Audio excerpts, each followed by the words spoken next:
Right. I hope that that provided some food for thought. We're not quite there yet. Many journals still work in a traditional way. Some of them already work in open access way, and many of them are hybrid journals. So coming back to the types of open access, I mentioned gold open access and green open access. Gold is the most open way of publishing your research, costs more usually than green open access.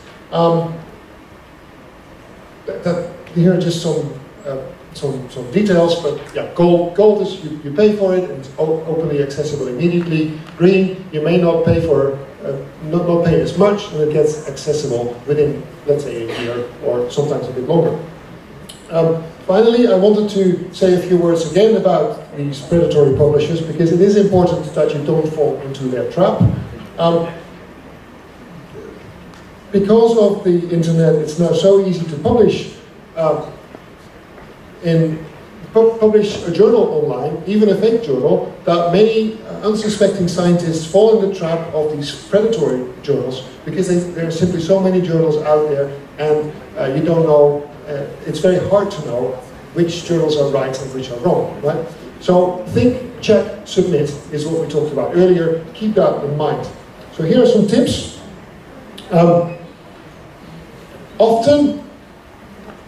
At least I often get emails from new journals that want me to write papers and have them accepted and published. So the questions to ask then is the publisher reputable and well known in the community? If they're predatory journals, the answer is usually no. Is the email's tone overly informal?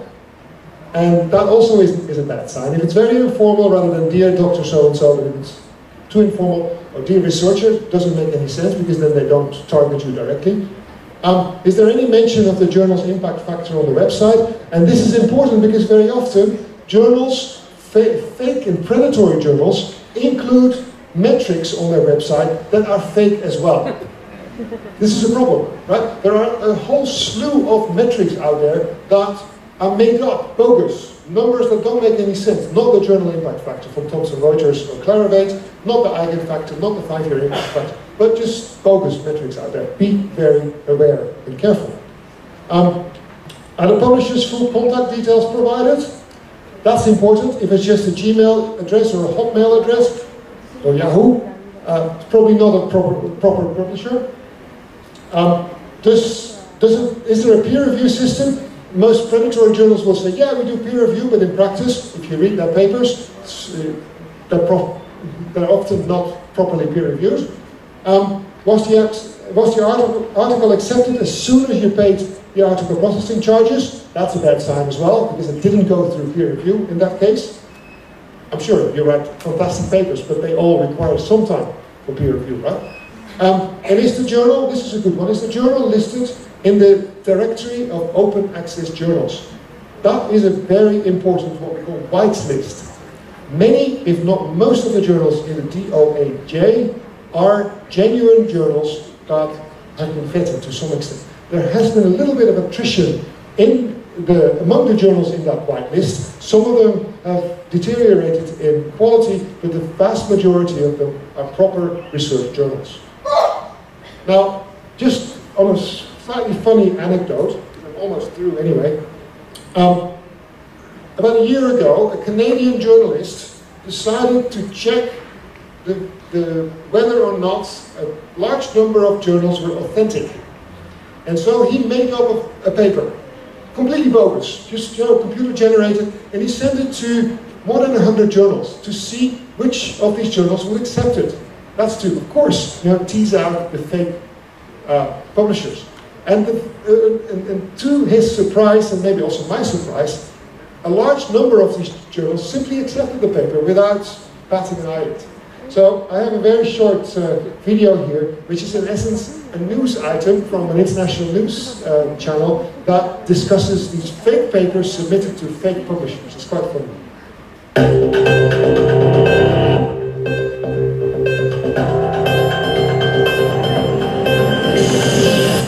A spoof scientific report was recently accepted for publication in 157 journals around the world. proving how flawed some of these open access publications are. The fake paper was part of a sting operation orchestrated by John Bohannon, who is a contributing news correspondent to the prestigious peer-reviewed journal called The Science. He wrote the paper under the fake name for a non-existent biologist and institute, and then submitted the versions of the paper to over 300 peer-reviewed open access sites around the world. Despite the paper's incredible flaws, 157 of the journals accepted it for publication, and only 36 of the journals responded with substantive comments that recognized the report's scientific problems. Paul Ginsberg, who is a cornell physicist and founder of a publishing platform in his field, comments that journals without quality control are destructive, especially for developing world countries where governments and universities are filling up with people with bogus credentials.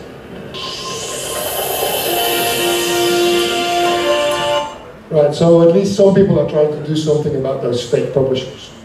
The final topic I wanted to say a few words about is copyright.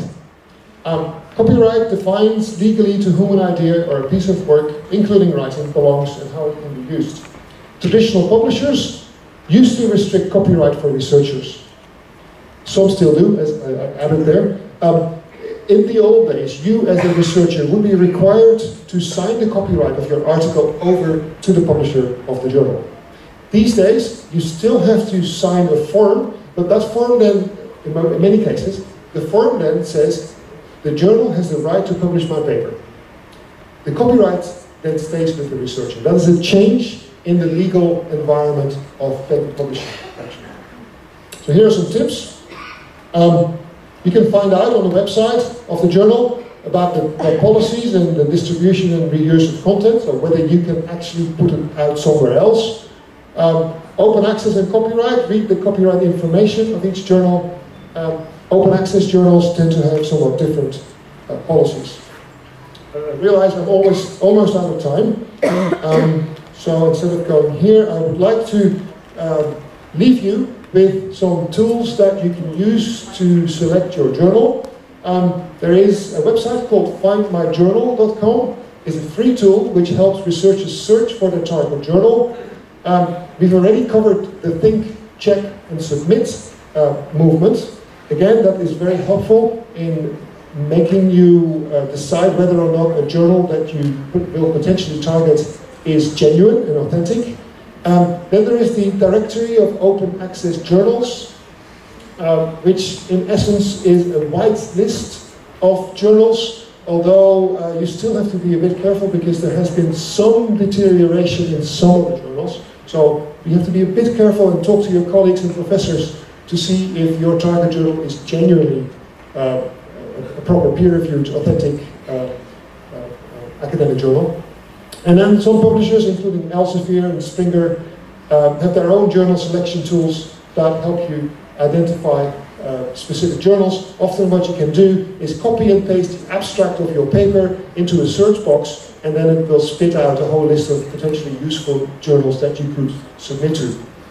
Perhaps the most important piece of advice I would like to leave you with in terms of journal selection is talk to your professor, talk to your colleagues for suggestions. Look at the list of references in the literature review section of your paper and check which of the journals you refer to most often. Those might be good journals for you to publish in as well. So with that final piece of advice, I thank you for your attention and I'm happy to take some questions. Thank you.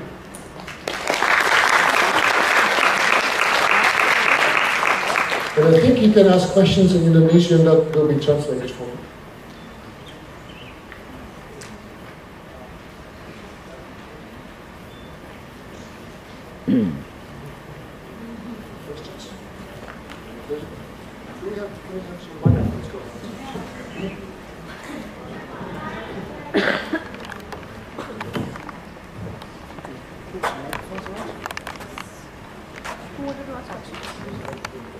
Questions?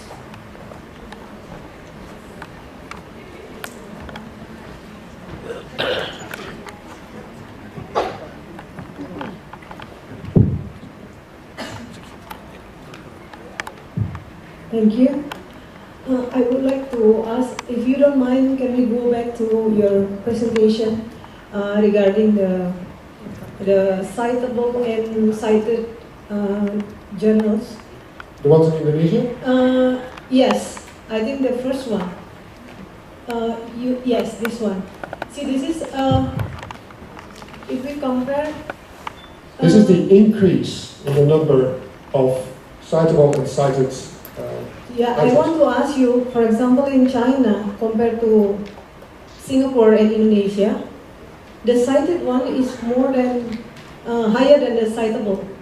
I mean, while in Singapore and Indonesia and the rest, it's the other way around. So how is possible, and actually what is the difference? Right, so what you see, the vertical axis is the rate of change, so it's a percentual difference. So it's fraction of citable and cited items increase.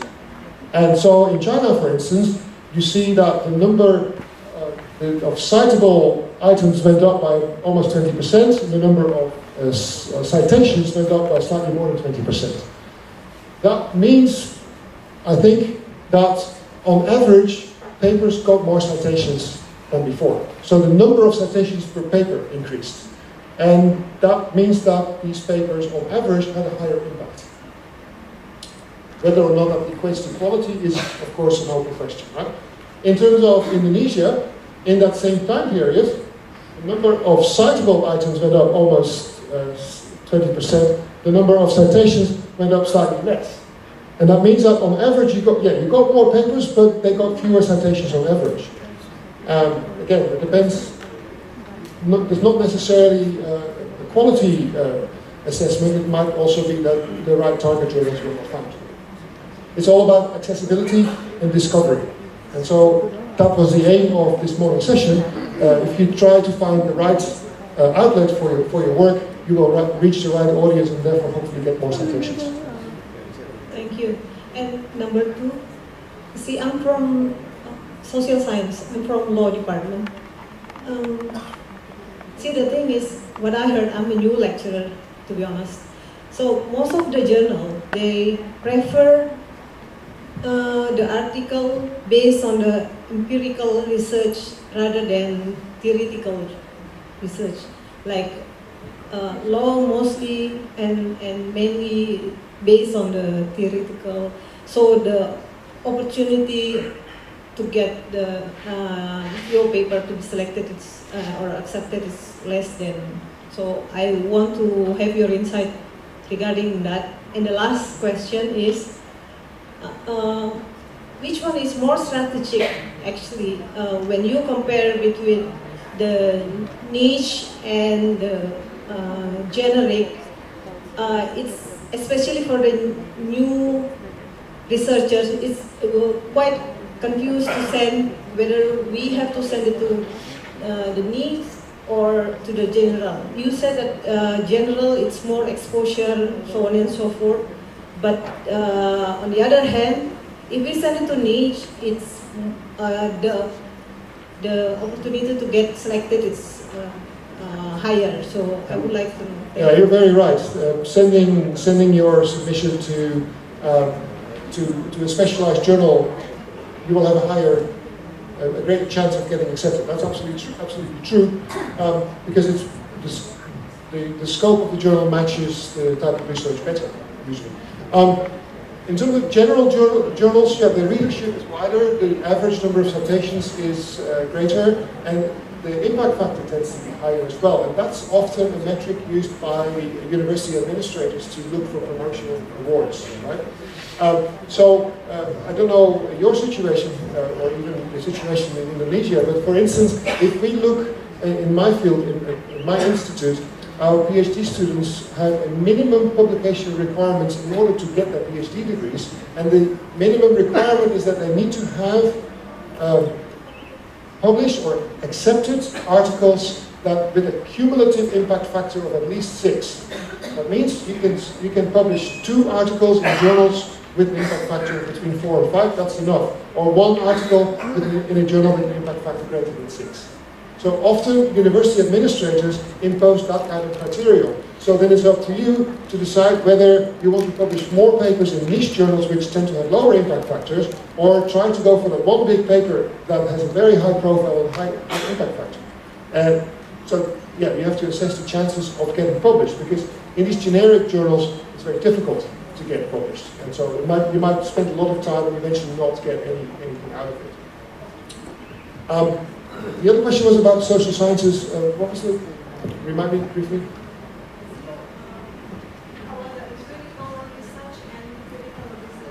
Empirical and theoretical.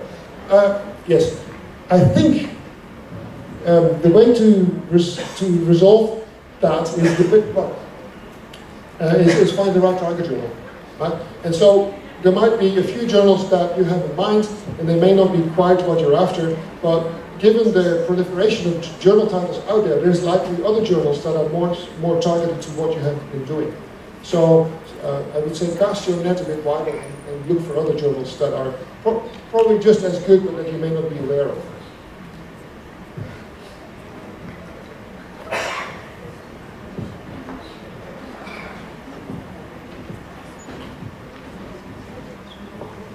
Okay, thank you. I would like to raise two questions here. The first one is about the publications model. Based on your presentation, there are 4 publication models. The first one is a traditional, and the rest is open access and hybrid. What I'm going to ask is, does it relate with the quality of journals? Because based on my observations, the high-ranked journals most likely in the traditional models. So what's your opinion about that? Yeah, you're right. Yeah. So let me answer that question first. Yeah, right? that's my first question, and the last question. Oh, okay. So let me answer that question first, and then you can ask your second question.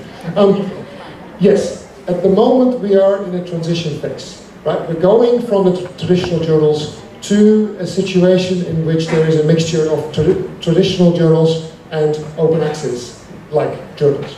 The traditional journals have been around since 1665. Right, in many fields, at least in the physical sciences, at least for 100 years, if not longer. And so they have built up a good, solid reputation, and people know them and they know what to expect from them. And so it's a safe bet to publish in those journals. The open access journals have only been around for about a decade or so. And so there have been some fluctuations in quality, in a whole variety of factors. And it's only now that open access journals become more established, and there are now some good open access journals like PLOS ONE and others that are getting a good reputation. But gaining a reputation of excellence takes time. So I think at this particular time, the highest impact journals are still the traditional journals, but open access journals are gaining ground fairly rapidly.